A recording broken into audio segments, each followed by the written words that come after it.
国际国民外交协会蒙古国乌兰巴托分会台南行第7天暗时啊，国民外交协会台南市会盛大举行欢送宴会，现场气氛相当热烈。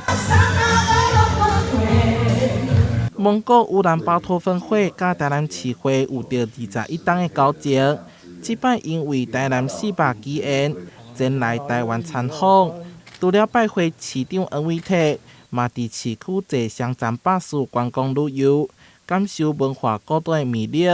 伫守庙天坛参拜时阵，更看总统蔡英文非常留念。Танайд би одоо 11 дэх удаага ярьж байна.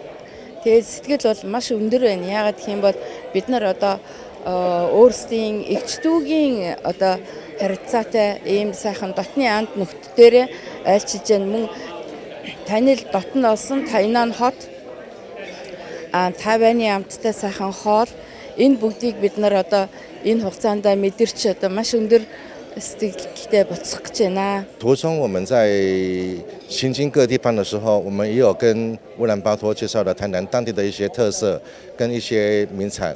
那当地的我们台南的人也非常的热情，也希望一直说有机会可以去蒙古一游。为期7天的参访，让这群外国朋友留下深刻的印象，嘛替台湾做了成功的国民外交。外交部分家南办事处和美国在台协会，拢予台南市会上大肯定。用这种方式开启台湾跟蒙古关系的一个新的一页，事实上是非常有意义的。我们给予相当的祝福。看到台湾的朋友，对我们的蒙古的朋友，我们在一起可以交流。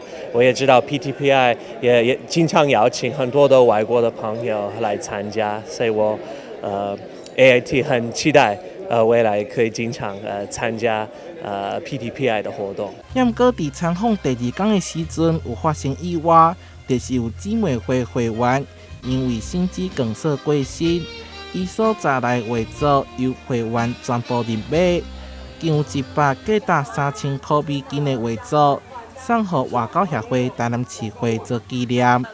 台南新闻所会采访报道。